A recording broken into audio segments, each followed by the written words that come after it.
77वां गणतंत्र दिवस समारोह। कर्तव्य पथ पर भारत ने अपनी सैन्य ताकत दिखाई। परेड में मुख्य आकर्षण ब्रह्मोस मिसाइल और स्वदेशी अर्जुन टैंक रहे।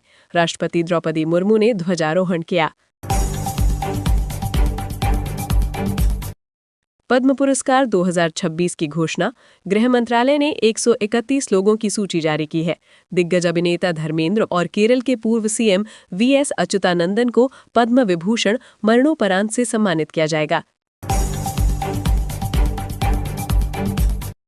पीएम आवास योजना। सरकार ने 2026 की नई लाभार्थी सूची जारी कर दी है। इसके तहत अब पात्र परिवारों को घर बनाने के लिए 1,20,000 रुपए से लेकर 2.5 लाख रुपए तक की सहायता सीधे बैंक खाते यानी डीबीटी में मिलेगी।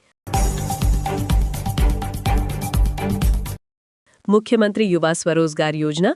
कई राज्यों जैसे राजस्थान और यूपी ने युवाओं के लिए 10 लाख रुपए तक का ब्याज मुक्त लोन देने की प्रक्रिया तेज कर दी है। इसके लिए एसएसओ आईडी या जन सेवा केंद्र से आवेदन शुरू हो गए हैं। पीएम विश्वकर्मा योजना विस्तार। इस योजना के तहत 18 पारंपरिक व्यवसायों जैसे लोहार, सुनार, नाई को 15,000 रुपए की टूल किट और कम ब्याज पर 3 लाख रुपए तक का लोन दिया जा रहा है।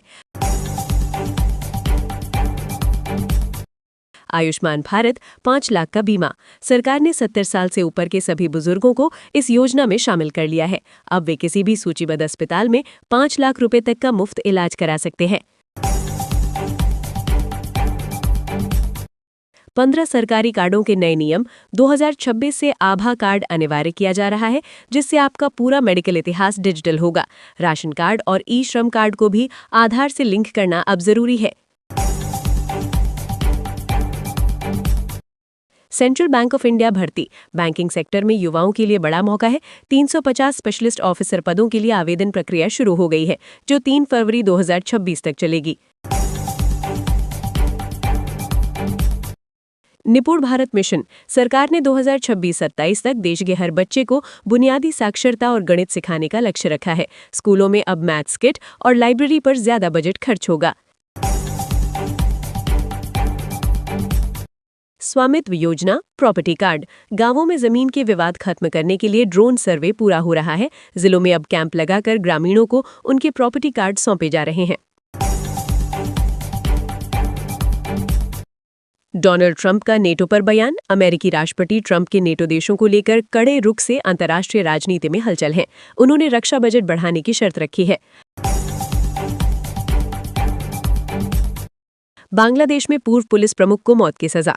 शेख हसीना सरकार के दौरान प्रदर्शनकारियों पर गोली चलवाने के मामले में पूर्व पुलिस आयुक्त और 2 अन्य को मौत की सजा सुनाई गई है।